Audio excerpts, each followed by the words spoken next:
નમસ્કાર મિત્રો, આ વિડીયોમાં તમારું સ્વાગત છે। તો મિત્રો, આ વિડીયોમાં આપણે બાળ વિજ્ઞાનના મનોવૈજ્ઞાનિક સિદ્ધાંતનો એપિસોડ નંબર 6 જોઈશું। આના પહેલાં આપણે ઓલરેડી 5 એપિસોડ જોઈ ગયા છીએ। તમે હજુ સુધી એ વિડીયો નથી જોયો તો એની લિંક ડિસ્ક્રિપ્શનમાં આપેલી છે, તો તમે જઈને જોઈ શકો છો। અહીંયા આપણે એપિસોડ નંબર 6માં ફ્રોબેલની કિન્ડરગાર્ટન પદ્ધતિ છે એ આપણે જોવાના છીએ। તો સૌથી પહેલાં આપણે ફ્રોબેલનો પરિચય જોઈ લઈએ। તો ફ્રોબેલનો જન્મ છે 21 એપ્રિલ 1782ના રોજ જર્મનીમાં થયો હતો। અહીંયા આપણે આખી જન્મ તારીખ યાદ નથી રાખવાની, પાછળની ખાલી સાલ જ યાદ રાખવાની છે, 1782। તેમને કિન્ડરગાર્ટન પદ્ધતિના જનક તરીકે પણ ઓળખવામાં આવે છે। તેમણે 1837માં પ્રથમ કિન્ડરગાર્ટન સ્કૂલ એટલે કે બાળ ઉદ્યાન શરૂ કરી હતી। એનો આપણે અર્થ જોઈએ કે કિન્ડરગાર્ટન એનો અર્થ શું થાય છે। કિન્ડર એટલે બાળકો થાય છે અને ગાર્ટન એટલે ઉદ્યાન થાય છે, એટલે કે બાળ ઉદ્યાન, જ્યાં બાળકો કુદરતી રીતે ખીલે છે। એના પછી એમના મહત્વપૂર્ણ પુસ્તકો આપણે જોઈએ તો પહેલું પુસ્તક છે ધ એજ્યુકેશન ઓફ મેન અને બીજું પુસ્તક છે mother play and nursery songs. પછી એમને એક સૂત્ર પણ આપેલું છે, એ સૂત્ર પણ આપણે જોઈ લઈએ। Education is the unfolding of what is already unfolding in the child. એનું ગુજરાતી જોઈએ તો શિક્ષણ એ બાળકમાં રહેલા શક્તિઓનું ઉદ્ઘાટન છે। તો મિત્રો, હવે આપણે એમસીક્યુ જોઈએ।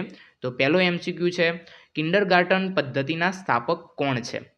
તો એનો સાચો જવાબ આવશે વિકલ્પ નંબર બી, ફ્રોબેલ। એના પછીનો બીજો પ્રશ્ન છે ફ્રોબેલ કયા દેશના વતની હતા? તો એ જર્મનીના હતા। એના પછી ત્રીજો પ્રશ્ન છે કિન્ડરગાર્ટન પદ્ધતિનો એટલે કે શબ્દનો અર્થ શું થાય છે? તો બાળ ઉદ્યાન થાય છે। એના પછી ચોથો પ્રશ્ન છે કિન્ડરગાર્ટનનો અર્થ કયા શબ્દોમાંથી બનેલો છે? તો કિન્ડર વત્તા ગાર્ટન ઉપરથી બનેલો છે। એના પછી પાંચમો પ્રશ્ન છે ફ્રોબેલનો જન્મ ક્યારે થયો હતો? તો 1782માં થયો હતો। એના પછી છઠ્ઠો પ્રશ્ન છે પ્રથમ કિન્ડરગાર્ટન શાળા ક્યારે શરૂ થઈ હતી? તો એ 1837માં શરૂ થઈ હતી।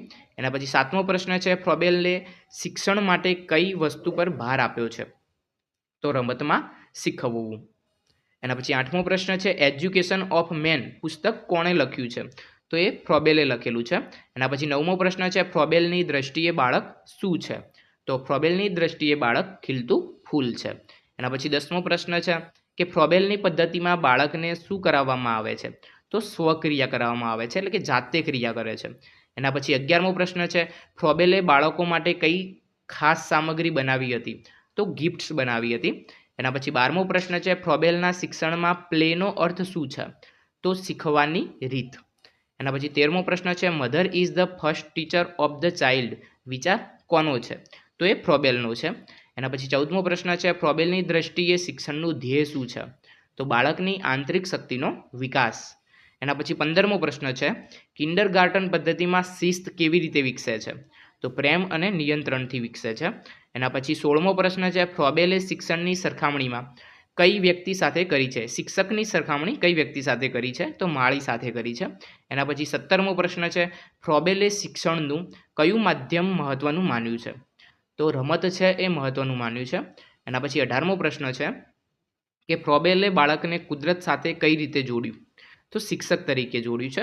એના પછી 19મો પ્રશ્ન છે ફ્રોબેલની પદ્ધતિમાં ગીત, કવિતા અને નૃત્યનો ઉપયોગ શા માટે થાય છે? તો બાળકને આનંદપૂર્વક શીખવવા માટે। એના પછી 20મો પ્રશ્ન છે ફ્રોબેલની દ્રષ્ટિએ શિક્ષણ કઈ પ્રક્રિયા છે? તો અંદરથી ફૂલવાની પ્રક્રિયા છે। એના પછી 21મો પ્રશ્ન છે play is the work of child આ વિચાર કોનો છે? તો આ વિચાર છે ફ્રોબેલનો છે। એના પછી 22મો પ્રશ્ન છે કિન્ડરગાર્ટન પદ્ધતિ કયા વયના બાળકો માટે છે? તો એ 3 થી 6 વર્ષના બાળકો માટે છે। એના પછી 23મો પ્રશ્ન છે ફ્રોબેલે કયા શિક્ષણ સ્તર માટે આ પદ્ધતિ વિકસાવી હતી? તો એ પૂર્વ પ્રાથમિક શિક્ષણ માટે વિકસાવેલી છે। એના પછી 24મો પ્રશ્ન છે ફ્રોબેલની કિન્ડરગાર્ટન પદ્ધતિમાં શિક્ષણનું મુખ્ય માધ્યમ શું છે? તો રમત અને પ્રવૃત્તિઓ છે।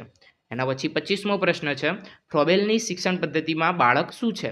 તો બાળક છે એ સર્જનહાર છે। તો મિત્રો, અહીંયા 25 એમસીક્યુ પૂરા થઈ ગયા છે।